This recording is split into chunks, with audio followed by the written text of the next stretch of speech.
friends. Today is the Lord's Day. This is a day of rejoicing. This is a day of hope. And this is the day for Jesus, for our Lord. Amen. Are you happy that you are in the house of God? Amen. Of course, we are the house of God. But this is also a house of God where we worship Him and praise Him. Amen? Bago po tayo magpatuloy, palakpakan nga po muna natin ang ating Diyos.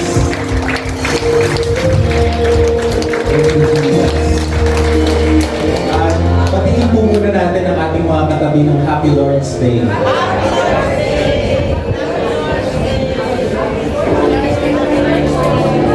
Taas po natin ang ating mga kanyang kamay at sabay-sabay po natin sabihin ang salita ng Diyos. Nagliligtas. Ang salita ng Diyos. Nagpapagaling ng sakit at karamdaman. Ang salita ng Diyos. Nag-aayos ng buhay. Ang salita ng Diyos. Nagbibigay ng pag-asa. At ang salita ng Diyos. Nagpapala. Sabay-sabay po natin sabihin, today, I receive the blessings in the world. Ulitin po natin, today, I receive the blessings in the world. In Jesus' name, Amen and Amen. Bago po natin basahin ang mga salita ng Diyos, minsan pa tumingin po tayo sa ating mga katabi. Sabihin natin sa Kanya, may plano sa iyo ang Diyos. Sabihin mo din sa Kanya, hindi pa tapos ang Diyos sa buhay mo. At panghuli pakisabi sa Kanya, may gagawin ng Diyos. Napakaganda sa pamamagitan mo. Handa na po ba kayong makinig ng Word of God? Allow me to read this one verse taken from the book of Acts. Aklat po ng Gawa, Kabanata 16, talata 31. Sabi po ng salita ng Diyos, sumagot sila, sumampalataya ka sa Panginoong Jesus at maniligtas ka at ang iyong pamilya. Mga kapatid, kalooban ng Diyos na ang buong pamilya po ay makakilala kay Kristo. Maaaring sa mga oras na ito, nag-iisa ka, o dalawa lang kayo at hindi pa kasama ang buong pamilya. Ito ang pangako ng Diyos na pwede natin panghawakan. Buong ang kaninyong makakakilala sa Panginoong Jesus. Amen. Panginoon, salamat po sa mensaheng ito na amin pong bibigyan ng paliwanag, sigla at kulay sa pamamagitan po ng iyong banal na sulit. Panginoon, nawa ay maunawaan po namin ng paliwanag, malinaw ang naisip ko, ang kalooban mo para sa aming mga buhay at para sa aming mga tahanan. Panginoon, isinusuko namin sa inyo ang aming mga kalooban. Ano man kung karumihan ang aming katilayo o Diyos, maaaring kami ay may mga kasalanan hindi pa naihahayag sa inyo. Panginoon, sa oras na ito, ihahayag mo namin ano man po ang aming pagkukulang sa salita, sa isip, sa gawa, pag-itungo sa iba. Panginoon, linisin niyo po kami at amin pong inaangkin ang inyong pangako na sa aming pagsampalataya kay Kristo at sa kanyang ginawa sa krus ng Kalbaryo, kami ngayon ay nakakatindig sa iyong harapan. Malinis na, matuwid na, buo at taglay ang Espiritu ng ating Panginoon. Panginoon, ang worship service na ito ay inaalay po namin sa iyo. This is for your glory. This is for your honor. May your will be revealed to us this morning. Ito po aming dalangin sa ngalan ni Jesus. Lahat po tayo ay magsabi na Amen and Amen. Praise God. Panginoon kayo po, brothers and sisters. Muli po ay binabati ko ang bawat isang kapatiran na narito. Marami po akong mga nakikitang mga damita ng kapatid na narito. Masaya ako na makita kayo at marami din pong mga baguhan. Tumitingin ako sa paligid dito po sa entablado, may mga mukhang hindi ko pa masyadong kilala. Kaya kung kayo po ay baguhan, ilang beses pa lang nakakarating sa gawain ito, minsan pa tinatanggap po namin kayo ng mainit na mainit. Welcome to the family of God. Kahit ito mga katabi mo, sabihin mo sa kanya, ito ang tahanan. Feel at home. Kahapon po ay dumalo ang ilang mga leaders natin doon po sa first session ng National Disciple Making Campaign o NDC na isinagawa po kahapon sa Megawayan, Bulacan. First time po makarating sa Megawayan. At aaminin ko, pagdating po namin doon, naghahanap talaga ako ng kawayan. Sabi ko, siguro maraming kawayan dito. Wala po talaga akong makita. Ang nakita ko lang po yung puno ng mangga. Sabi ko, iyata ang pangalan. Dapat may mangga Bulacan.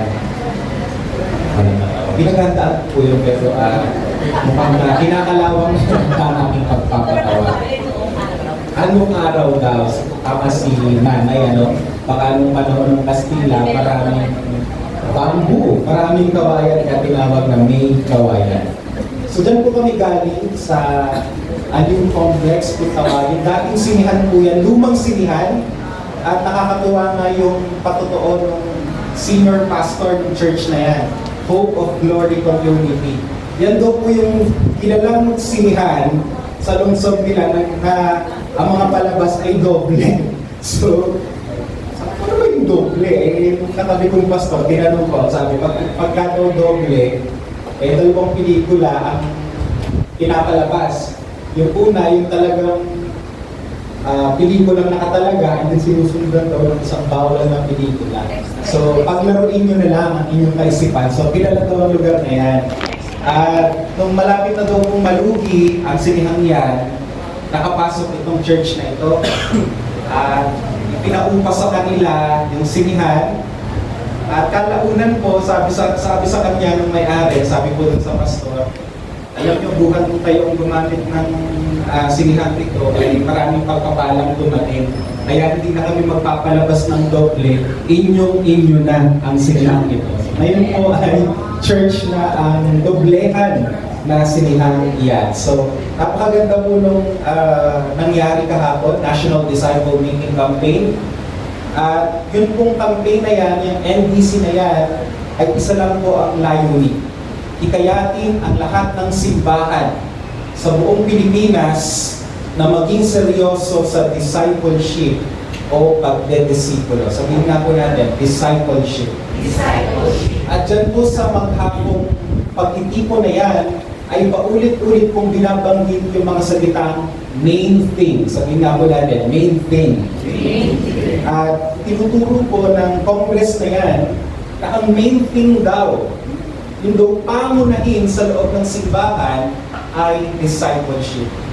Pagdedisipulo. Yan daw po ang pangunahin, yan ang pinakamahalaga. Alam nyo, kadalasan kapag tayo nasa church, excited tayo sa maraming bagay. Tama?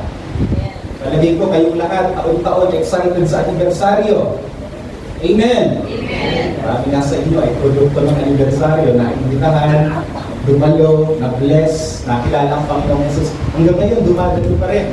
At marami din po sa inyo excited taon-taon sa simbang gabi. Tama po ba? Amen! Naabangan natin yung masayang awitan, syempre yung salita ng Diyos. Napakaganda po ng mga events na yan. Pero habang ako po'y nakikinig, napagtanto ko, the church is not just about exciting events. Ang church po ay hindi lamang tungkol sa maraming dumadalo sa event, maraming dumadalo sa anniversary, maraming dumadalo sa simbang gabi. Siyempre, sino ba namang tao ang hindi matutuwa kapag maraming dumadalo sa anibersaryo? Gusto po natin yan. Pero napagtanto ko, hindi yan ang pangunahin. Ang pangunahin po na dapat sinusulong natin sa loob ng church ay yung tayo ay maging tunay na disipulo ng ating Panginoon. At hindi ba ako makarinig ng amen? Parang may event tayo, dami umatin. Daan-daan, pastor, praise God. Pero mas nakaka-praise God po kapag alam natin na ang bawat isang narito nagiging tunay na disipulo ni Kristo. Sabay-sabay po natin sa disipulo. Pastor, ano bang ibig sabihin ng salitang disipulo? Kahapon po, sa pagpapaliwanag ng napakaraming speakers, ay isang bagay lang po ang natutunan ko pagdating sa pagiging disipulo. Ito po ay pagiging Christ-like, o pagiging kawangis ni Kristo. So the goal of discipleship is Christ-likeness. Sabihin nga po natin, Christ-likeness. Christ-likeness. Yan po ang main thing. Yan daw ang dapat na pinagtutuunan ng pansin natin sa loob ng church. Kaya kailangan po natin ma-reach yung point na nangyayari sa atin yung pangalan natin. Blessings in the Word. Ang ibig sabihin, nabe-bless tayo ng Word of God, nalalaman natin ang mas malaliman pa yung gospel, lumalalim tayo kay Kristo, at higit sa lahat, ang bunga nito sa atin, discipleship. Nagiging kaanyo natin si Kristo. Ito nga sa iyong katabi, kaanyo mo na ba si Kristo? At sabihin mo sa kanya, anong anyong lupa ka? Nawa po yung anyo natin ay si Kristo. Now, hindi po natin sinasabi na 100% ay kaanyo na natin si Kristo. In fact, sabi kahapon ng isang speaker, pwede daw na parang ang mature mo na, pastor ka na, o bishop ka na. Ang totoo, malayong-malayo pa rin daw sa anyo ni Kristo. Kaya po, walang tigil ang ating discipleship. So, maliwanag po ba ito? Are we on the same page? So, kailangan may preach ang gospel at kailangan po, bunga nito sa ating buhay ay tayo ay tanong pang nagiging disipulo ni Kristo. Hindi lang po taga-attend ng worship service tuwing Sunday. Amen? Yung pagiging disipulo po ay magaganap sa labas ng worship service. Sa lahat ng simbahan, kapag tayo nasa opisina na, nasa paaralan na, kailangan po maamoy ng mga tao at tunay natin ano yun. Kaya sabihin mo sa iyong katabi, naaamoy ba sa iyo? Sabihin mo sa katabi mo, paamoy na? Sige, ang tawag doon, anong happy ninyo? Dapat amoy Kristo. Amen? Praise God. So sa amin pong nataluhang session kahapon ng NPC, ay natalakay po yung proseso ng pagdidisipulo at nilagyan po nila ito ng acronym na madaling tandaan, PCEC. So proseso ng pagdidisipulo, madaling tandaan dahil tinawag po sa acronym na PCEC. Sabay-sabay po natin sabihin, PCEC. So, unahin po natin yung letter P. Ang ibig sabihin po ng letter P ay to proclaim Christ. Naalala niyo pa ba yung araw na nakilala niyo ang Panginoong Heso Kristo? Naalala niyo pa ba yung araw na may nagbahagi sa iyo ng gospel? O sige, maybe for 10 seconds, pwede bang i-share mo lang sandali sa katabi mo yung tao na nag-share sa iyo ng gospel? Pakalanan mo lang, sige. Sino yung taong yun? Okay, go! 5 seconds, 10 seconds. Begins now. Narinig ako ng iba't ibang pangalan, okay? Si tatay, si nanay, si sister so-and-so, si brother so-and-so, praise God. Right. Tama na, tapos na yung 10 seconds. So, nabihitin. Mamaya tutuloy natin pag tapos na yung preaching. Kaya mag-alala. Okay, so lahat po tayo pasok sa letter P. Someone proclaim the gospel to all of us. Yan po yung stage na kung saan pinapaunawa sa atin yung ginawa ni Cristo sa krus ng Kalbaryo. Yan po yung stage na kung saan pinapaunawa sa atin tayong lahat ay makasalanan. Hindi natin kaya iligtas ang ating sarili, kaya ang Diyos mismo ang nag-initiate na tayo ay iligtas. Ang Diyos mismo nagpusa. So, bahagi din po ng letter P or proclaiming Christ, yung may nag-invite sa'yo sa anniversary, sa simbang gabi, sa worship service para marinig mo ang gospel. Nakakalungkot po, marami daw churches, humihinto na lang dyan. Humihinto sa letter P. Then tapos na, ulit-ulit na lang, puro P. Di pa daw po tapos. Kailangan daw po pumasok yung letter C, which is cultivating relationship with Christ. Dito na po papasok yung kahalagahan ng mga discipleship groups, small groups. At sa ating pong church, ang tawag natin ay HPM. Noong pandemic, kilala as simbahay. Pero before pandemic, ang tawag po natin ay HPM or Home Prayer Meeting. So small communities. Diyan po itinuturo na yung mga fundamentals of the faith. Ano ang Trinity, ano ang assurance of salvation, tinuturo ang mag-pray yung mga tao, tinuturo ang magbasa ng Biblia, tinuturo ang mag-involve sa church. So it comes with a lesson. Okay? So teaching ito, pero hindi po natatapos sa letter C kasi madali lang ang magturo. Kailangan dumating tayo sa practical aspect ng discipleship, which is letter E, equipping believers to serve Christ. Mga kapatid, hindi po dinisenyo ng Diyos ang church para pastor lang ang sikat, para pastor lang ang bigat, para pastor lang ang gumagawa ng lahat ng bagay. Kung ikaw ay nakakapakinig ng Word of God ngayon, kailangan may bahagi ka. Sabi mo sa katabi mo, may bahagi ka. May bahagi ka. Pastor, ang magiging bahagi ko sa church, di naman ako kasing galing ni Sister Nancy bumirit. Di naman ako kasing galing ni Brother Gerald na kumanta. Hindi naman ako kasing husay ni Brother Rockford na tumutugtog. Maaari kang maging part ng isang HPM at doon ipagamit mo yung talento. So sa letter E, tinuturuan natin, hinihimok natin ang bawat isa, tinetrain natin na magpagamit sa Panginoon. Amen! Tingnan niyo yung mga upuan natin, medyo gasgas na, no? Panahon na para hindi yan magasgasan lang. Panahon na po para tayo ay magpagamit din sa ating Panginoon for His glory. Amen! Kaya, ang ideal talaga, bawat isa po sa atin, bahagi ng isang HPM. Alright? And then, letter C. Ito po ang pinakamaganda, yung commission disciples to multiply. I-encourage po natin ang bawat isa, lumabas ka na. Okay? Mag-start ka na. Invite mo na yung family mo na mag-start ng inyong HPM. So, yan po ang proseso na ipinakilala kahapon. And I just want to echo that kasi gandang-ganda talaga ako. So, pwede po bang basahin natin minsan pa itong proseso nito? Okay. PCEC. Number 1, ano po yung P? Proclaim Christ. Letter C. Cultivate relationship with Christ. Letter E. Equip believers to serve And Christ. letter C.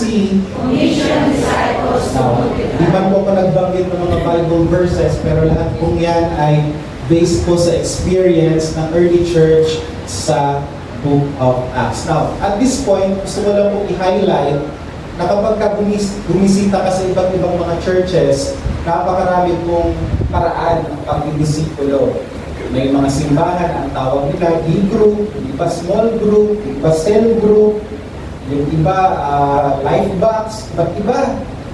Merong house church, pero dito sa blessings, mga po ulit ang tawag sa ating ginagawa, HPM. Sabay-sabay po natin sabihin, HPM. Ang ibig sabihin po ay Home Prayer Meeting. Now, ano ba ang kaibahan ng HPM? Napakaraming discipleship methods and systems out there. Ang kaibahan po ng HPM ito, nakasentro po sa tahanan, nakasentro po sa pamilya. Pastor, bakit ang tawag po natin sa ating house church ay home prayer meeting? Next slide please. May tanong po dyan, bakit po home prayer meeting ang tawag? Okay, so yung nagtanong na rin yan sa akin at sinikap natin sagutin at ito po yung naging kasagutan. Home prayer meeting ang tawag natin sa ating pong discipleship groups para less words na lang ang pagpapaliwanag lalo na sa mga heads of family gaya ng mga tatay at nanay. One time nga po ay sa hindi sinasadyang pagkakataon, nakapanood ako ng isang clip ng Showtime at nagsasalita si Vice Ganda doon, nagbibiro. At binabanggit niya yung salitang prayer meeting. So pati mga artista, mga pangkaraniwang tao, alam yung salitang prayer meeting. Kapag ka tinawag natin house church, in-invite mo yung kapitbahay mo, tara mag-house church. Saan ka meron bang paliwanagan pa ang magaganap? Anong house church? Ano yan? Yung sinasambay yung bahay? Church? Ano yan? Another religion? Anong sekta yan? Yun po na itatanong dito sa Tagaytay, sikat na sikat. Yan salitang prayer meeting, lalo na po sa mga kaibigan, kamag-anak natin mga Katoliko. Tanongin niyo po ako, bakit? Kasi dito po sa Tagaytay, nandiyan ang Cursilyo, nandito po ang headquarters ng Cursilyo. Meron po dito Couples for Christ, Charismatic, and even El Shaddai. Meron din po silang mga pagtitipon sa kanilang mga bahay at ang tawag po ay prayer meeting. Kaya po, that's the reason why huwag lang natin tawagin house church. Home prayer meeting na lang para madaling yayain si kapitbahay. Maliwanag po ba? Uy, Mare, may prayer meeting sa amin mamayang alas 4. Halika, may pasopas. Tara! O, di ba? Kahit minsan napapaalat ng konti ang timpla ng sopas, o tigiyak mo lang sa iba, dahil binanggit mong prayer meeting, sumasama ko. In fact, marami pong testimonies, maraming mga kapatiran dito, produkto ng HPM. Taas na po ang mga kamay ng produkto ng HPM. At hindi naman produkto ng HPM, yung nagkaranak. Marami po sa inyo. In fact, 2/3 po ng members ng ating church pala dito, nasa labas, nasa mga HPMs. And believe it or not, marami po sa kanila professing Catholics pa rin. That's fine. Because conversion takes time naman talaga. Hindi dapat pilitin ang mga tao. Amen? So yun po ang dahilan kung bakit ang tawag natin ay home prayer meeting. Okay, kaya po ngayong umaga I decided na bibigyan ito ng konti. Kasi dumaan po yung pandemic, ang daming nangyari, butukan taal, nag-shift tayo sa online, nag-shift tayo sa simbahay, hanggang sa unti-unti po natin itong nakakaligtaan, nakakalimutan. Kaya okay lang po ba i-reintroduce natin ngayong umaga? That's the reason why ang topic po natin ngayong umaga ay aking tinawag ang home. Next slide please. Ang home.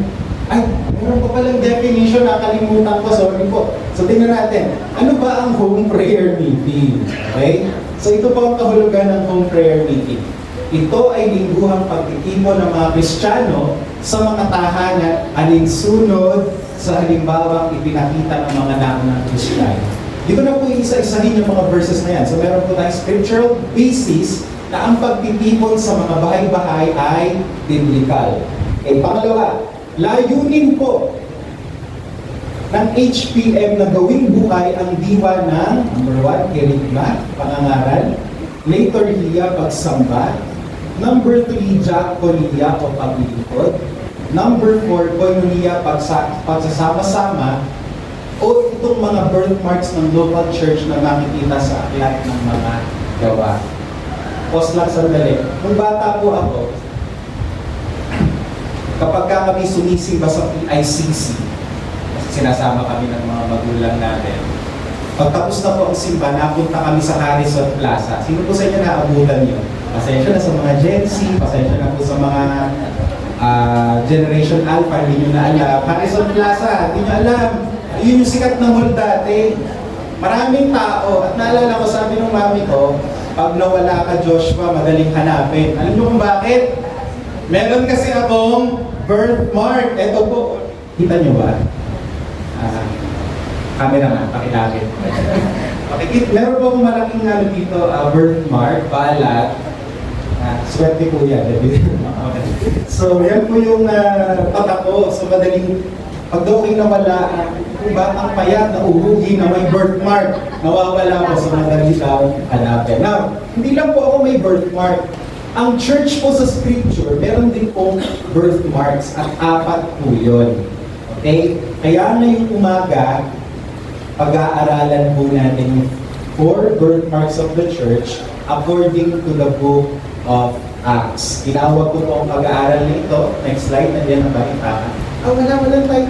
Ito po na ilagay. Okay, so pamagat po ng pag-aaral natin ngayong umaga ay tinawag ko na ang home prayer meeting. So tingnan po natin ang first birthmark of the church.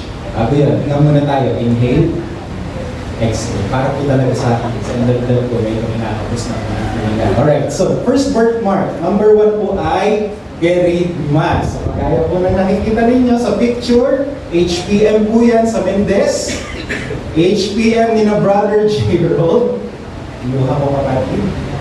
At sensya na, ninahawag sa Facebook mo yata yan. Alright, so ayun. Okay, papaliwanag ko po, ang nangyayari dyan ay kerigma. Alright, so pastor, ano ba yung salitang yan? Hindi ko naman naririnig yan. Ipapaliwanag ko kung anong kahulugan ng kerigma. Pero bago ang lahat, sabihin po natin, kerigma. Alright, so ang diwa po ng kerigma ay makikita natin sa Bible, sa Gawa chapter 2, verse 42. So ito po ang unang marka ng iglesia. Sabi po dyan, naging masigasig sila sa pag-aaral ng mga pagtuturo ng mga apostol sa pagtitipon bilang magkakapatid sa paghahati-hati ng tinapay at sa panalangin. Nasaan po dyan ang kirigma? Ang kirigma po sa talatang yan ay yung may mga buhid. Pag-aaral ng mga itinuro ng mga apostol. Sa makatuwid, ang kirigma po ay may kinalaman sa pag-aaral ng salita ng Diyos sa loob ng tahanan. So, Bible study. At sa ating pong mga home prayer meetings, bago po magkaroon ng talakayan, pag-aaral ng salita ng Diyos, ang naging practice po natin, nagbabasa muna ng Bible. So, ginagawa po natin, Bible. Ano po ba yung mga Bible na? Okay, so maganda po, may kanya-kanya tayong Bibles. At sa loob po ng tahanan, kapag kami mga HPM, nagbabasa po tayo ng verses. Ginagawa po natin, nag-take turns tayo. So, halimbawa, ang babasahin nyo, Genesis chapter 1, 1 to 10. Ang naging practice po, binabasa isa yung verse. O si tatay sa verse 1, si nanay sa verse 2, sa verse 3, si yaya, hanggang sa matapos yung buong verses. Okay, so ganun po naging practice natin. At pagtapos na pong basahin, pumupunta po tayo sa pag-aaral na Bible. Normally po, may mga ginagamit tayong guide questions. At ito po yung first format. Ito po para sa mga taong abala, nagmamadali. Kaya isang question lang yung guide nila. So ito po ang sinusunod natin. Alin sa mga binasang verses ang nangusap sa iyo at paano mo ito kasal? Madali lang. Kaya? Right, so, hindi naman kayo nagmamadali, meron po tayong pangalawang pattern na ginagamit po sa ating HPF. At ito po ay binubuo ng 4 questions. Sige, labas mo na lahat. Kuya Aaron. Yan, right. So, ang unang tanong, anong sinasabi ng talata tungkol kay God, sa Diyos? Pangalawa, anong sinasabi ng mga talata tungkol sa tao? God, humans, men and women. And then pangatlo, paano mo isasabuhay ang ating pinag-aralan? So practical application. And then finally, kanina mo na isibahagi ang pag-aaral na ito. So that way, nai-empower yung bawat isa na pagbahagi din ng salita ng Diyos sa iba. Now, meron din pong pangatlong pattern. May mga mangilan-ngilan na ginagawa po ito. Ito naman po para sa mga pamilya na active na dumadalo ng Sunday pero nag-HPM pa din sa kanilang tahanan. Ito po ang sinusunod nila na pattern. So, babasahin nila yung verse na ginamit last Sunday or verses at sinasagot nila ang katanungan ito. Paano nangusap sa iyo ang Panginoon sa nakaraang sermon? Paano po ito sasagot? Okay, so, madali lang po itong sundan. So, that way, bawat isa po sa atin ay nagkakaroon po ng chance na maibahagi yung kanilang personal reflection sa mga Bible verses na ating binabasa. Alam mo, ibang-iba po yung home prayer meeting sa Sunday service. Kasi pag Sunday service, tingnan nyo po, tango lang kayo ng tango sa atin. Kaya hindi nyo naiintindihan. Madali lang, di ba? Sabi nyo, pero hindi naman naiintindihan. Yun yung problem kapag Sunday service, no? Hindi nakaklarify yung mga bagay na pinapag-aralan. Pero ang ganda pag-home prayer meeting, lahat dumandaldal. Lahat nagsasalita, lahat nag-share, at walang maling sagot. Kasi bawat isa sa atin ay may kanya-kanyang level sa kanilang walk with the Lord. Amen? Eh, yung isa kapag ka pina-interpret mo yung Bible verse na yun, ang dating sa kanya, laging may kinalaman sa pag-aalaga niya ng baboy. Salamat kay Lord, talagang totoo yung sinasabi dito na iingatan tayo ng Panginoon, yung mga baboy namin, hindi na piste. So, wala mo ng kontrahin kasi ikaw hilig mo sa theology. No! That doctrine states that blah, blah, blah, blah, blah. Ay lang po yun sa loob ng home prayer meeting. Maliwanag po? So, walang mali, ang mahalaga, tayo po ay nakakapag-aral ng salita ng Diyos, natutulungan, na-empower, na i-apply, at ibahagi sa iba. Maliwanag po. So, anong tawag dyan? Letter K. Ano po yun? Right. Sige. So, now, hindi lang po Bible study ang bahagi ng kerigma. Nais ko pong hiramin ang church history. Pupunta po tayo sa Germany. Yung panahon po ng World War II, meron po isang Lutheran pastor na pangalan po ay Dietrich Bonhoeffer. So medyo kakaibang basahin ang kanyang pangalan na Dietrich Bonhoeffer. Pangalan niya sa ninyo. Pwede. Hey, Bonhoeffer. Di ba magandang pangalan ng pusa si Bonhoeffer? So, si Dietrich Bonhoeffer po ay pinatay noong World War II. Hindi po siya Hudyo, pero tinutulungan niya ang mga Hudyo. Pinapatay noong araw. And according to history, 6 million Jews ang pinatay sa Europe noong panahon ni Hitler. At ito pong si Dietrich Bonhoeffer, ini-expose niya yung kasamaan noong mga Nazi ni Hitler noong araw. At dahil kinokontra niya si Hitler at ang kanyang rehimen, tinutugis po siya. Tinutugis yung mga members ng kanyang church. Pag nahuli, alam niyo na kung ano mangyayari, papatayin po sila. Lagay po natin sandali yung ating mga sarili sa panahon ng World War Germany. Christian ka, tinutugis ka ng gobyerno. At pag nahuli ka, papatayin ka. Anong mararamdaman natin? Ha? Di ba takot? Parang gusto natin magtago. Parang hindi tayo makakatulog. At totoo yan, kung naranasan ni na Bonhoeffer at ang mga Christians ng araw. Takot na takot po sila, hindi sila makakatulog, at nagtatago po sila. Alam niyo kung saan po sila nakahanap ng encouragement? Sabi niya saan? Nakahanap po sila ng encouragement sa mga secret meetings ng mga Christians.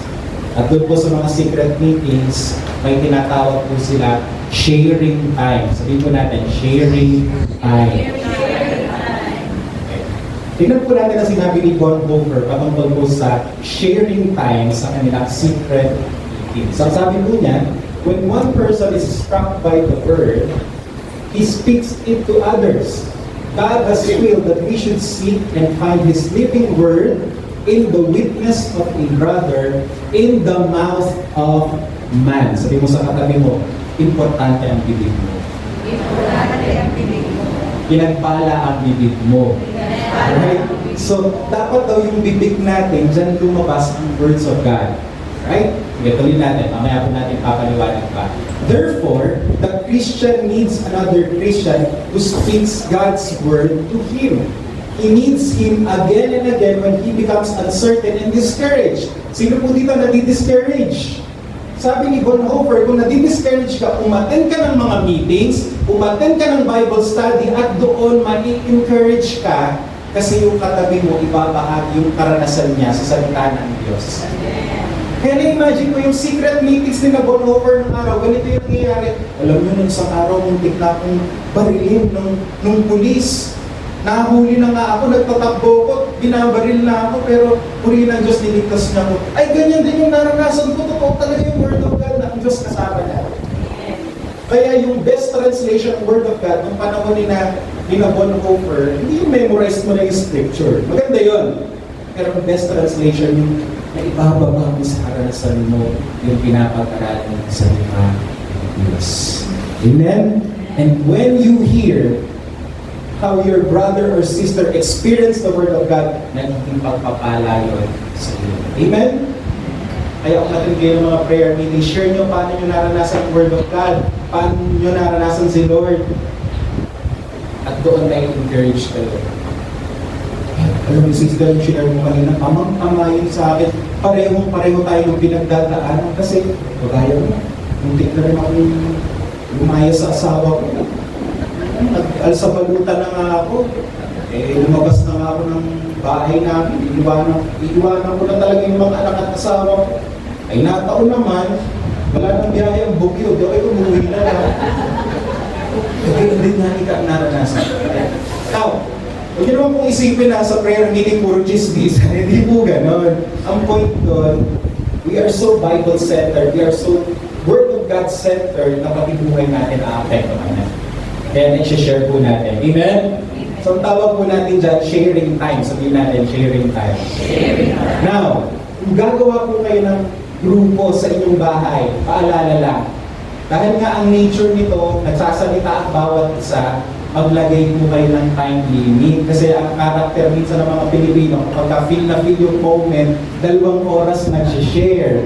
Okay? Kaya sa home prayer meeting po, meron tayong sinusunod na guidelines. Ang tawag po natin ay, tandaan nyo pa, madali lang ito tayo, ABC.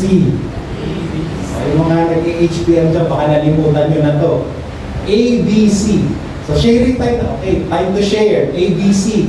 Susundin po natin yung ABC ha. Ano po ang A? Audible. Sinabi po audible, tamang lakas. Kasi meron po mga nag-share ang ng boses. Iba naman sobrang lakas, makakarindig. So audible, tamang lakas. Okay? Letter B, brief. Tamang haba. So paglaan kayo ng oras kung masyadong marami, yung angkal, tigto 2 minutes, pwede na yun. Kung makaunti lang, tigpa 5 minutes. So tamang haba. And then finally, C, Christ-centered dapat. Dapat nakasentro kay Kristo. Kasi iba nagkwento lang, after 30 minutes, ano yung sinabi mo? Anong point? Basta kinwento mo lang, nagaba ka, tapos kawawa ka naman ng bata, ka nagpagulong-gulong ka sa damo. Anong point? Anong ginawa ni Kristo sa'yo? So, dapat Christ-centered. So, ano bang ABC? Audible, tamang lakas. B, ano po yung B? Brief. Tamang haba. C, Christ-centered, tamang focus, naka-focus kay Kristo. So yan po ang pinigmat. Enjoying and studying the Word of God together. Pero hindi po dyan natatapos ang marka ng simbahan sa Book of Acts. Meron pong pangalawa, yung tinatawag po na liturgia. So another picture po ng HPM, dyan lang po yan sa may kilat, sa likod. Si Kuya Aga, si Kuya Aga po yung nakataas ang kamay. Okay, kapatid po yan ng napakagandang si Sister Dina. Ayan, sa pang-administration ng HPM. Alright, so, ano po ba itong liturgia? So, dyan po nagmula yung salitang liturgy. Diba? Alam niyo po yung liturgy? Alam niyo po yun? Yung ang sunod, letter F. Kahiya talaga si Huli-huli ko na po ito. Baka po ay mabigyan ng memo ng chairman, forced resignation. Liturgy. Yan, okay. Liturgia sa Greek, okay? Now, nasa Bible po ang liturgia. Tingnan po natin ang Gawa, chapter 2, verses 41 and 42. So, nag-reading po. Alright, so 41 and 42, ganito po ang ating makikita. Sabi po ni St. Luke na sumulat po ng verses na ito, marami ang naniwala sa kanyang mensahe at nagpabautismo agad sila. Nang araw na iyon, mga 3,000 tao ang nadagdag sa mga mananampalataya. Naging masigasig sila sa pag-aaral ng mga tinuturo ng mga apostol, sa pagtitipon bilang magkakapatid, sa paghahati-hati ng tinapay at panalangin. Nakita niyo po yung mga may guhit dyan? Ano po yun? Basahin natin. Nagpabautismo, paghahati-hati ng tinapay, panalangin. So ano po yung nagpabautismo? Baptism. Okay? Paghahati-hati ng tinapay, ano po kaya to? Recess. Hindi po. Yan po yung Holy Communion. Okay? Then pangatlo ay panalangin or prayer. So yan po ang sangkap ng liturgia. So pag sinabing liturgia, kasama po dyan ang baptism, kasama po dyan ang Holy Communion, pangatlo, prayer or panalangin. O sa ating pong church, yung baptism, ini-schedule po yan. Saka na natin pag-usapan. Pero mag-focus tayo dun sa Holy Communion and prayer. Sa mga HPMs po natin, ginagawa din yan. Sa bahay-bahay, meron po tayong communion. At huwag po kayong mag-alala dahil meron po tayong guide sa pagsasagawa ng communion. Now, mag-focus po tayo sa prayer. Sino po sa inyo naniniwala? Prayer is powerful. Amen. That God responds in faith through prayer. Naniniwala po kayo doon? Kaya hindi po natin tinatapos ang HPM ng walang prayer. Eh, paano po tayo nagpe-pray doon? Ang ginagawa po natin, by twos. Okay. So, bibigyan ko ng example. So, ano ba prayer meeting namin ito ng mga Mohika family? Okay? Mga Mohika din po kayo. Okay? So, si Lola Mohika at si Lolo Mohika, magkatabi sila. Si Lola Mohika A, si Lola Mohika B. A and B. Partner si A at si B. So, ang gagawin ni A, share niya yung mga prayer request niya kay B. Si B naman, share niya yung mga prayer request niya kay A. Pagtapos na, papanalangin niya. Pwedeng sabayan, pwede naman take turns. So, ganun po yung ating practice na ginagawa sa loob ng HPM. So, by twos. So, muli, ano po yung mga sangkap ng liturgia? Ano po yung una? Ano naman mo? Tapos tayo dun sa phase 1, phase 2. Okay. Lakas ka naman. Rita! Okay, nasa liturgia na tayo! Yan, okay. So, ano pong sangkap? Baptism, Holy Communion, prayer. Okay, pero hindi lang po yung tatlong yan, may pang-apat po. Okay? Tingnan po natin ang Gawa chapter 2, 46 to 47. Sabi dyan, araw-araw nagtitipon sila sa templo at naghahati-hati ng tinapay sa kanilang mga bahay. Lubos ang kagalakan nila sa kanilang makikibahagi sa pagkain at palagi. Gano'ng madalas? Palagi. Palagi silang nagpupuri sa Diyos. So kasama po sa liturgia, time of worship. Gusto, wala naman kaming band. Kami nga hindi naman gifted dyan. Talagang yung mga boses namin, mga pakaliwa at pakanan. Anong ginagawa ng YouTube? Binag-correct sa akin, hindi daw YouTube yung basa doon. YouTube. Kaya nga may YouTube, mag-play na lang kayo ng mga praise and worship songs. Or a cappella, pwede din po yun. Alright? So review. Ano po ang mga sangkap ng liturgia? Number 1? Okay, number 2? Number 3? Number 4? Okay, so madali lang pong sundan. Mamaya sasummarize natin. Number 3. Okay. Yun. Sa silang naman po ito. Sa sila. Diaconia. Okay. So, dyan po nagmula yung word na deacon and deaconess. So, pag sinabi pong diaconia, paglilingkod. Sabihin po natin, paglilingkod. So, basahin po natin ang Gawa chapter 2, verses 44 to 45. Sabi ka, may isang diwa ang lahat ng sumasampalataya at inari nilang para sa lahat. Ang lahat. Kaya nga meron tayong covenant. Ang isa ay para sa lahat, ang lahat ay para sa isa. Sa loob po ng HPN, nire-recite yan. At i-encourage po natin na memorize ng bawat isa. To remind each other that we are here to serve each other. Tumingin nga kayo sa nasa likod niyo. Sabihin mo sa kanya, nandito lang ako. Nandito lang ako. Sabihin mo sa kanya, paglilingkuran kita. Mamahalin. Buong buo. Tayo na, Pastor Joshua. Okay? Alright.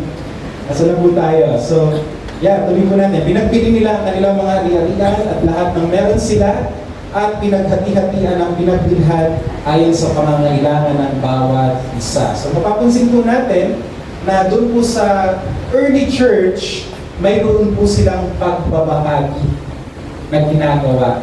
Kung anong meron ako, magbahagi ko sa iyo. So, sa loob po ng home prayer meeting, paano natin ito ginagawa? Hindi lang po tayo nagtutulungan. Kung meron po tayong talents, kung meron po tayong skill, sinishare natin. Unawaan, gift mo ang pag-awit. Eh, di ko ang aawit. Kagaya po ni Attorney April, magaling po siya kung ako nag-rap yan.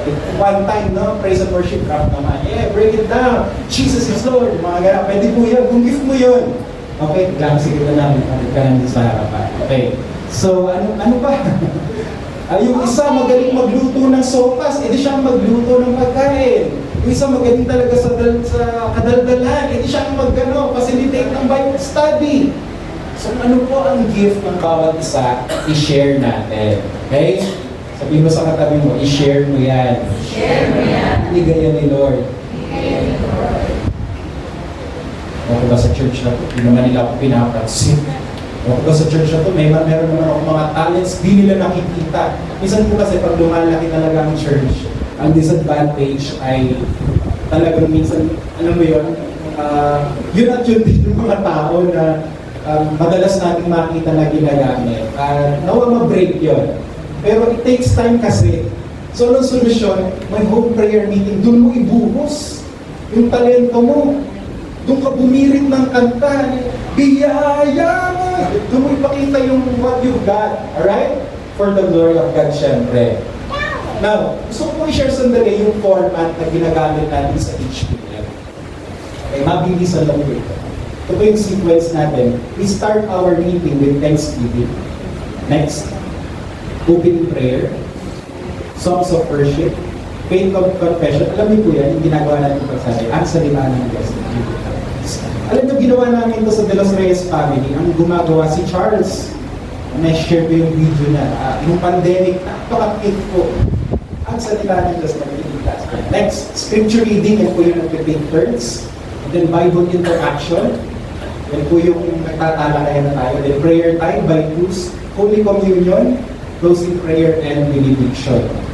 At kasama po dyan sa format na yan, pagtapos na yan, meal time. Sabay-sabay po tayo kumakain.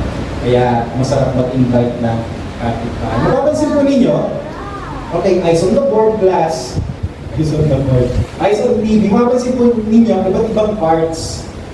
Kung meron kayong worker na naka-assign sa inyong HPM, huwag niyo i-asa ito lahat sa kanya. So, umpisa, okay lang yon kasi nahihiya pa, yung mga dumadalo. Pero habang tumatagal po, lahat ng parts dyan, dinidistribute, niro-rotate. O next week, ikaw naman sa prayer. Kasunod, ikaw naman. Okay? So, meron pong rotation na magaganap. So, that way, nangyayari po yung diwa ng letter D, diaconia, sharing of your talents and gifts. Kaya po ang goal ni worker, as nga po mga kamay ng mga worker, palakpakan nga po natin yung mga workers na. Alam niyo po kung anong goal ng worker? Pakinggan niyo ito mabuti. Ang goal po ng worker ay hindi maging tagapag-alaga ng isang HPM habang buhay. Habang buhay. Yun, amen. Amen, ate. Sa umpisa, oo. Pero kung yung HPM na yan, 15 years mo na ikaw na lang lagi ang nag-lead niyan, something is wrong. Malalaman mo kung tagumpay ka sa iyong ginagawa kapag natuturuan mong tumayo na sariling paanan ng isang tahanan. Dadating po yung points worker, exit na, padalaw-dalaw na lang. Kasi yung HPM, kaya na nila on their own. Kasi may rotation. Kasi bawat isa nagpa-function. Merong diaconia. Sabi natin sabihin, diaconia. Kaya po, ang ideal at tinuturo po natin sa mga workers natin, matagal na, tinuturo po natin yung discipleship program ni Apostol Pablo na madali lang pong tandaan. Ito po yung nasa scripture, ano po? Nasa life ni Paul, kaya hindi na po kung magbabanggit ng mga verses, pero nasa Bible 12. Pero bubuod po natin kung paano mag-disciple si Paul, apat lang, madali lang pong tandaan. M-A-W-L, Maul. Labas mo na lahat. Yan po, Maul. Sabi nga natin, Maul. Ganyan po ang ginagawa ni Pablo sa isang house church. Kasi si Pablo nag-house church din. Modeling, assisting, watching, living. Modeling. Alam niyo ba yung modeling? Hindi po yan yung narampa, kagaya ng mga napapanood niyo sa reels na nangyari sa Smart Araneta, no? Or sa SMX. Pag sinabi kong modeling, ito po yung stage na kung saan si worker, siyang nagawa ng lahat, pinapakita niya paano mag-pray, paano magpa-awing, paano mag-Bible study. Siya lahat, modeling, pinapakita ko kung paano gawin. Pero hindi po tayo magtatapos doon. Papasok yung A, assisting. Ito naman, dinedelegate na ni worker kung hindi ko. Pinanood mo po kanina ha, ganun mag-pray. Okay? Ganun mag-pray. Ganyanin mo lang yun. So next week, ikaw naman. So unti-unti mo nang dinidistribute yung parts. Ang tawag po doon, assisting. Ang pinaka-exciting sa lahat, W, watching. Dito po, wala nang ginagawa si worker, nanonood na lang siya kasi yung buong HPM, sila na po yung nagpa-faction. And then, there will come a point, makikita niya, kaya niyo na, alis na, nakamusta niyo po na lang kayo. So, ang huli po ay, sino po sa inyo nabasa na yung storya ni Paul? Saan naman? Mapapansin nyo, hindi po nananatili si Pablo sa isang house church lang. pag-establish na iiwanan niya. Kaya po nag-multiply ang house churches nito una.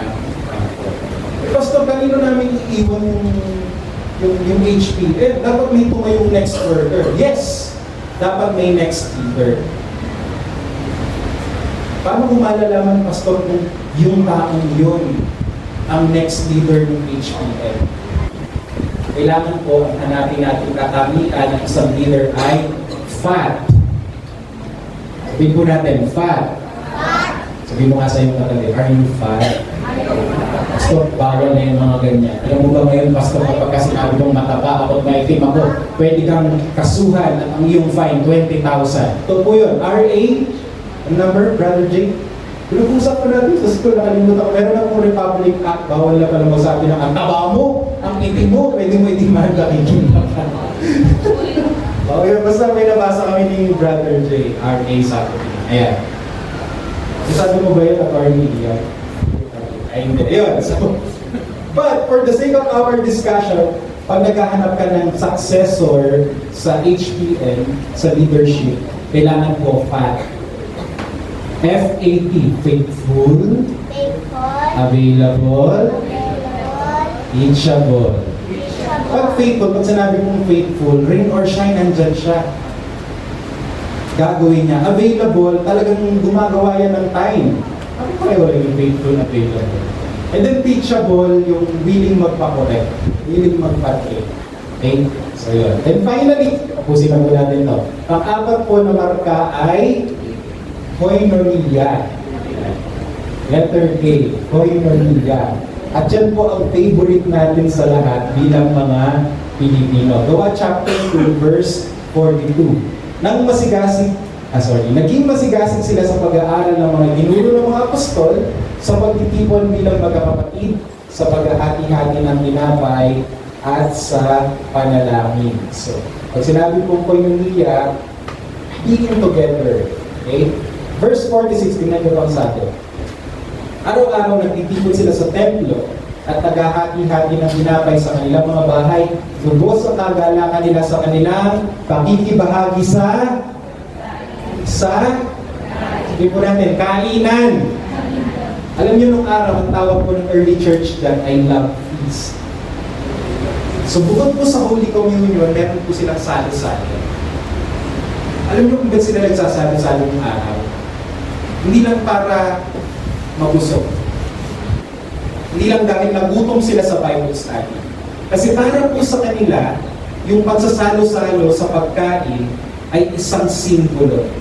Na darating po ang araw sa kaharian ni Kristo, lahat ng bansa magsasalo-salo sa isang kapal. That Christ will come. Kaya kung kayo bilang mga HPNs, hindi naman kailangan na magpapakater po kayo.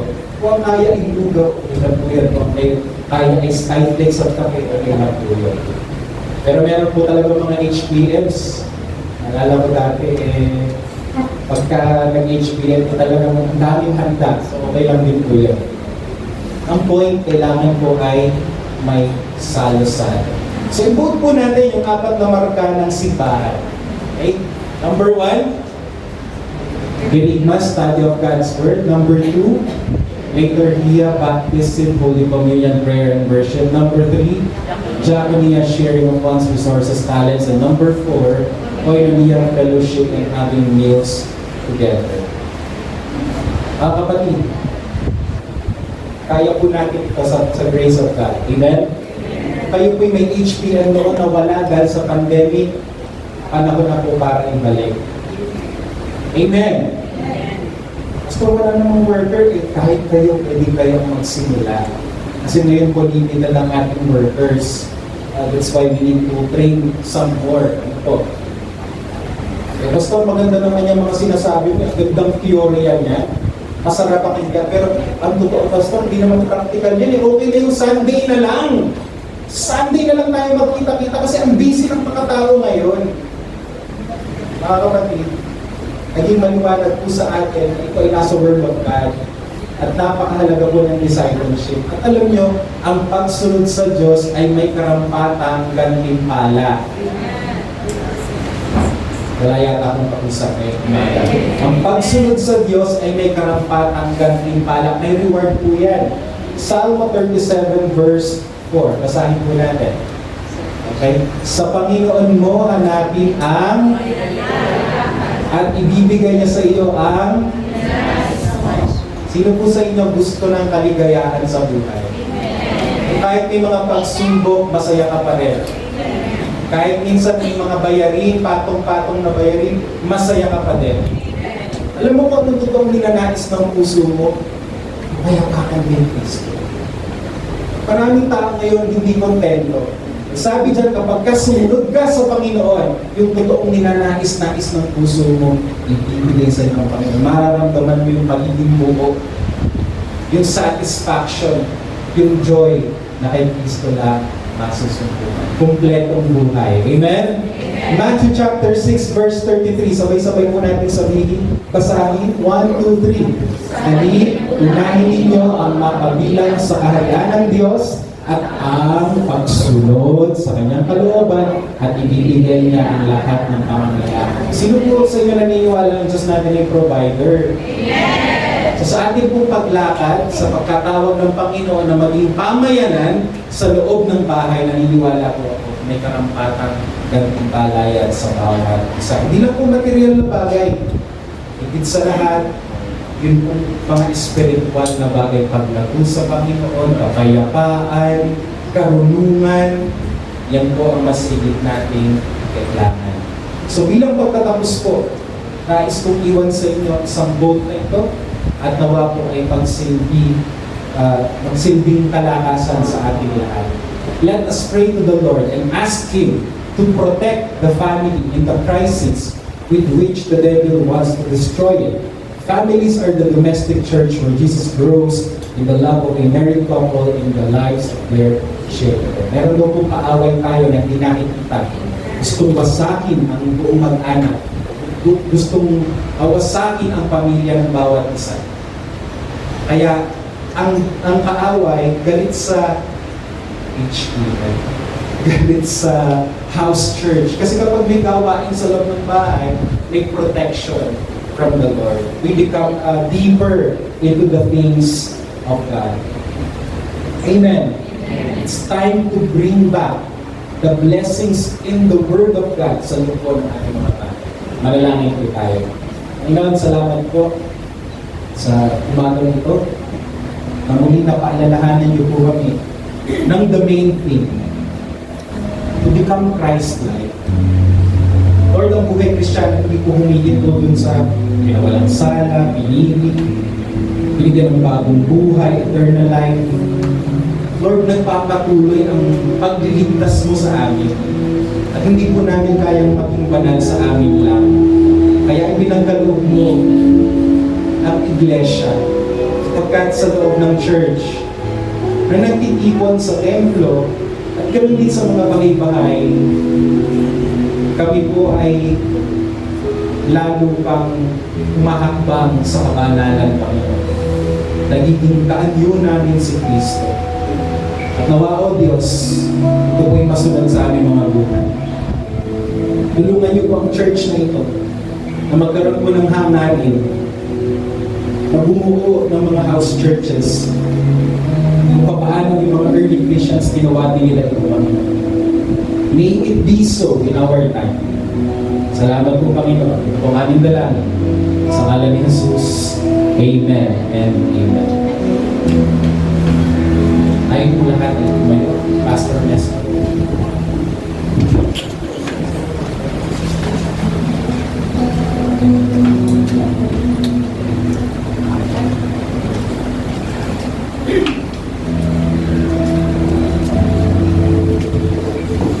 Tama po tayo sa Secretary ng Apat, ilan po yung reference.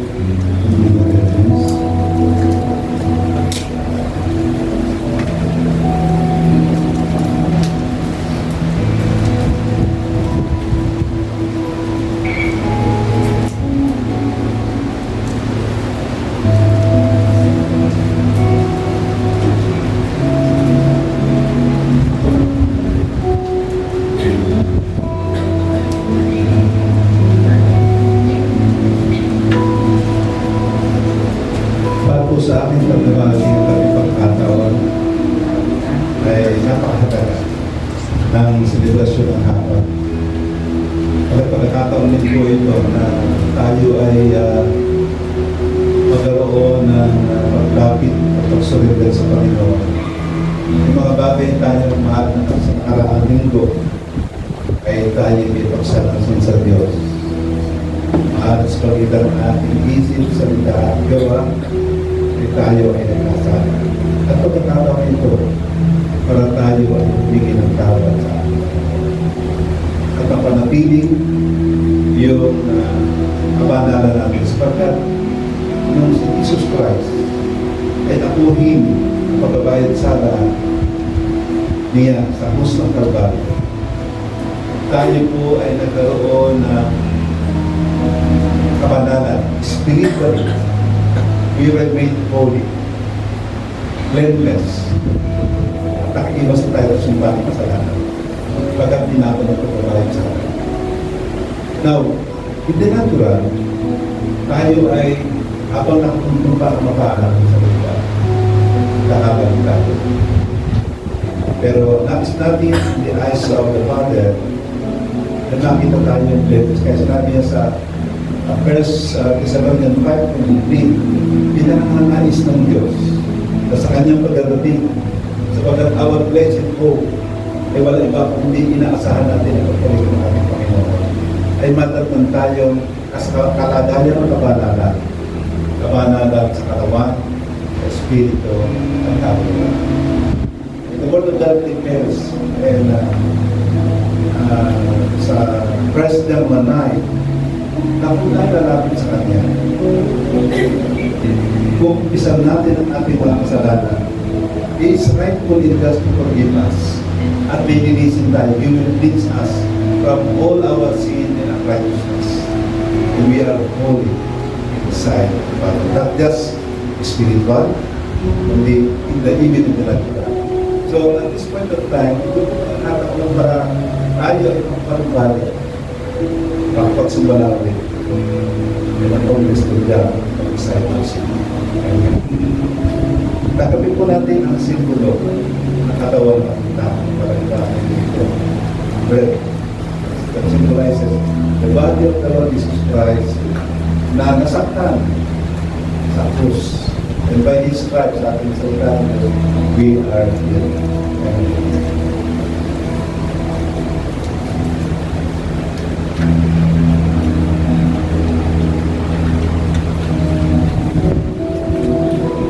Mas po natin ang inumin, ito po ang habang kasuluan. Ang ating tangang inumin ay nagsisimulo ng buwan ng ating Panginoon. At ito po ang bagong kasunduan na sa biyaya ng Diyos. It's by faith through the grace of God nakap natin ang kawalan sa lahat po ang kanya dugo. Sabi ng ang sulos, kung walang pagkukunan dugo, walang kapatawalan sa lahat. Agad pa po ang pagpapatawad ng ating Panginoon. We were all freely forgiven as we acknowledge at tinanggap natin ating Panginoon Kristo bilang ating sariling Diyos o tagapagligtas sa ating buhay, tayo po ay napatawad na. We receive our second time baptism of the Holy Spirit. Amen. Tanggapin po natin ang inyong. We are praying for you. Balik natin.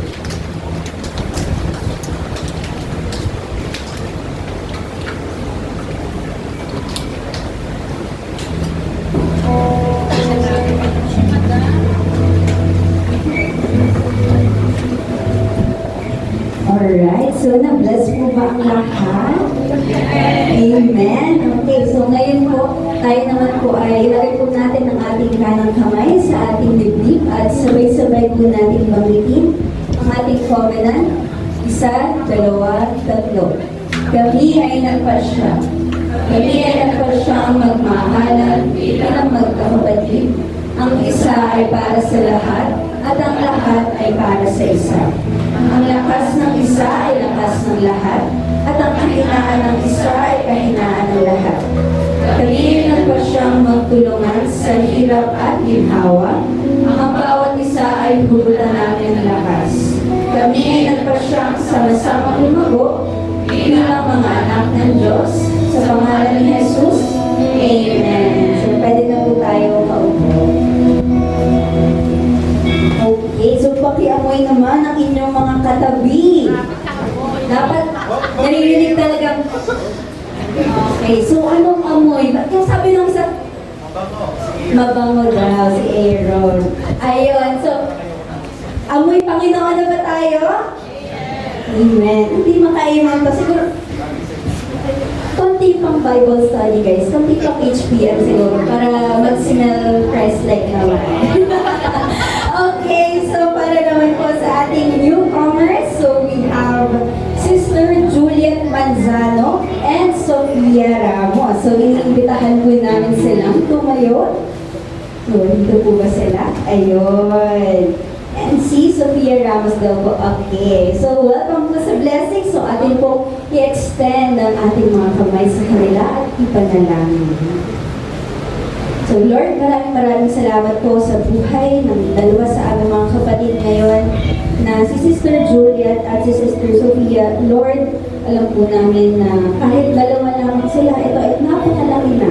Ang buhay nila ay nagpamatter na pagdating sa iyong kingdom, Lord. And we know, Lord, na hindi ito ang huli sa kanilang pagdalo, kundi ay gagamitin mo pa sila para mas lalo mapalago ang iyong kingdom.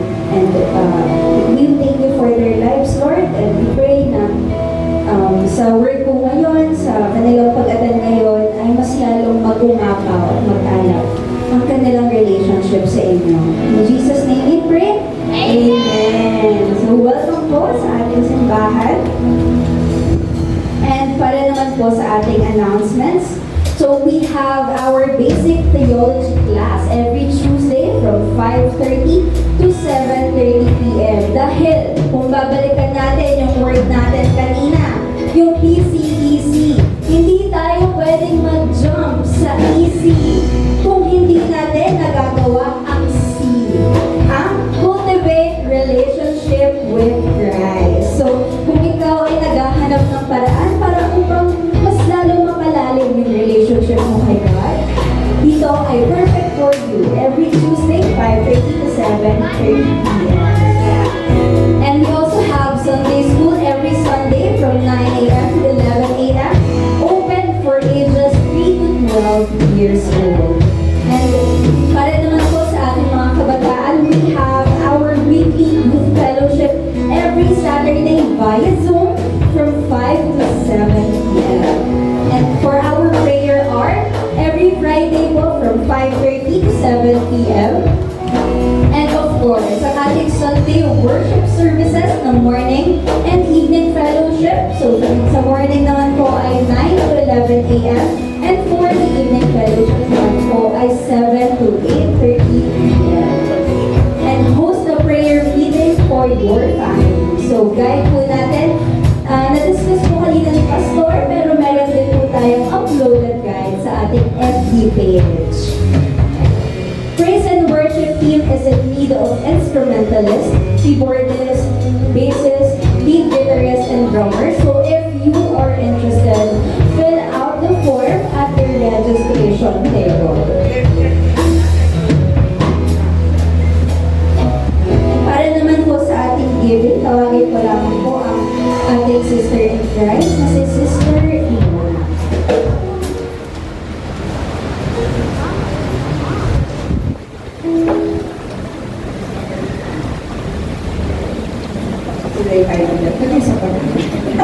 Amen. Hallelujah.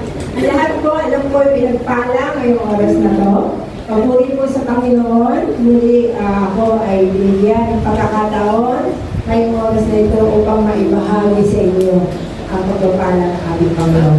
So sa giving, ang actually kumukaw sa aking isipan, ito po yung kwento. Alam ko po marami lang nakakaalam sa inyo sa kwento about kay Abraham and Isaac. Kung saan inutusan ng ating ama, si Abraham, na ialay kanyang sariling anak. Just imagine mga kapatid, imagine ninyo ninyo, sarili natin, yung i-sacrifice, di ba? Alam niyo yung kwento, pinaakyat sa Abraham sa bundok para ialay at patayin si Isaac. Pero nakita naman ninyo, walang hindi nag-atubiling or hindi man lang nag-hesitate si Abraham nung kanyon siya ay inutusan ng ating Panginoon Diyos. Kumbaga, ipinakita dito ni Abraham yung willingness niya and yung kanyang pagsunod sa ating Panginoon Diyos. Sa panahon natin, ano po ba yung, paano natin maihahambing ang kwento na to? Aminin mo man o hindi, pera ang ating ating binibigyan ng kahalagahan ngayon. Sa mundo, alam naman natin, kumbaga, parang ihalik tulad natin kay Abraham, yung sarili niyang anak na inialay niya. But now, ngayong kasalukuyan sa atin, alam naman natin, number one, na ng buong mundo ay pera. Pero ngayong oras na to, mga kapatid, ngayong panahon na to, sabi, inumurusan tayo ng Panginoon. Kaya pa natin sa dami at iniisip natin yung mga bayarin natin, lalo lahat ng mga negosyante kagaya ko. Uunahin ko pa itong pag-o-offer sa church, ganun may bayarin naman ako.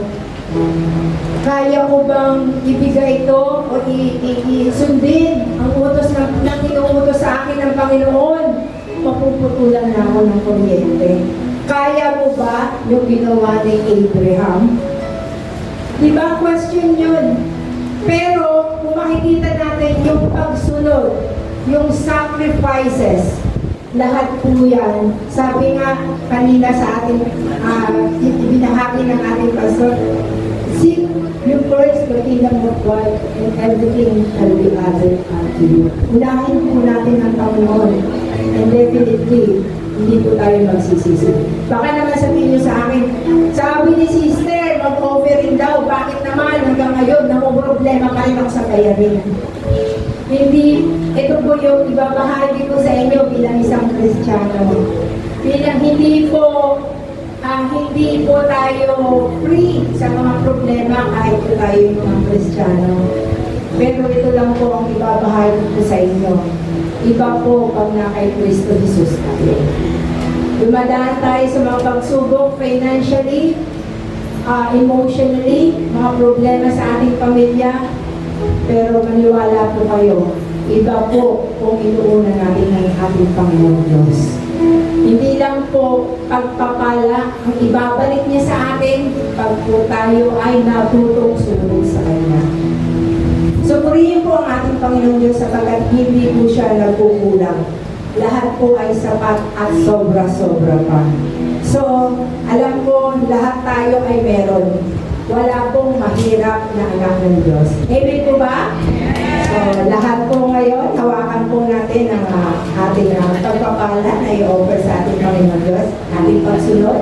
So, ipag-pray po natin. Lord God, maraming salamat, Panginoon, sa lahat ng biyayang ipinagdalaw niyo sa amin. Lord, take this as our offering on you, Lord God.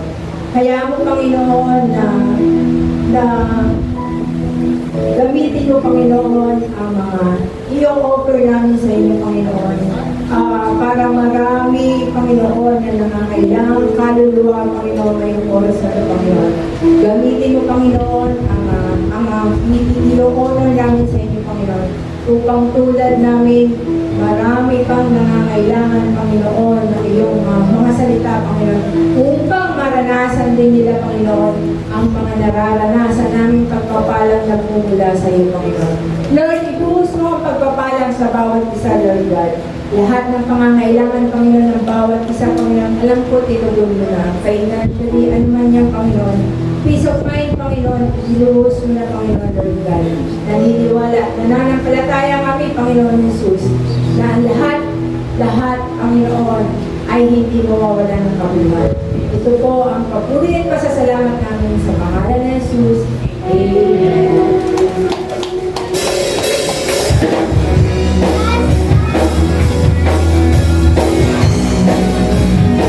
Magsitayo po yung mga kapatid sa akin.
So, bago po tayo matapos, I want you to find a prayer partner, maybe the person next to you. Apply po natin yung natutunan natin kanina na prayer by twos. So, si A, si B, share po rin yung prayer request, and then we will pray for each time. So, you have 2 minutes, 3 minutes for this time.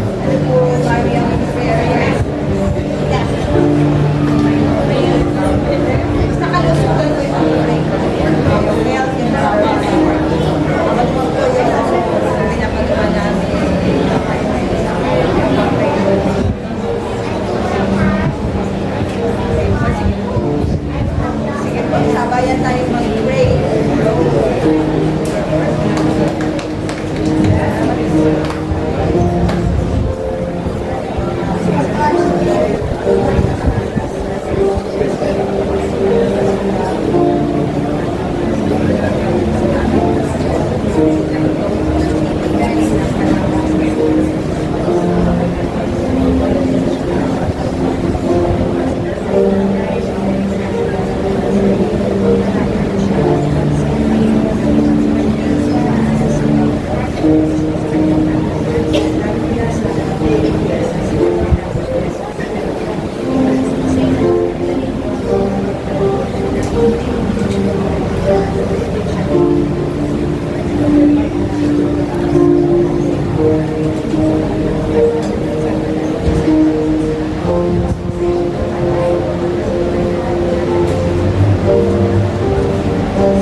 Panginoon, pinapanalangin po namin sa mga oras na ito ang lahat po ng may karamdaman, ang sakit, Panginoon, maaaring kapamilya nila na naiwan sa bahay sapagkat may lagnat, may dupo, may sipon, o ano lang pong karamdaman at taglay nila sa mga oras na ito. Panginoon, walang magagawa ang tao kung wala ka. At kayo po yung Diyos na kayang gumawa ng mga bagay na imposible. Dahil ikaw ay Diyos na sovereign. Kaya mong gawin ang mga bagay na wala ka, Panginoon. Kinikilala ka namin na Diyos ng imposible, Diyos ng himala, at Diyos ng kagalingan. Kaya Panginoon, aming pagdalangin, pababain po ninyo ang inyong kagalingan sa bawat isang may karamdaman sa oras na ito. Loobin niyo po, Panginoon, na mawala ang pananakit ng kanilang katawan, ano man pong kondisyon sa kanilang organ, Panginoon, ano man pong body organ, Lord, na may problema sa oras na ito. Lord, I pray that you will bless it, Lord. We also speak your blessings sa kanilang body fluids, sa kanilang veins, sa kanilang bones, whatever part of their body, Lord Jesus. Lord, we need your mercy, we need your touch. And Lord, give us peace na lahat ng bagay na nangyayari ay ayon sa iyong plano at sa aming kabubuhay. May the love of the Father, the grace of the Lord Jesus, the fellowship of the Spirit be with you all. In Jesus' name we pray. Amen and amen.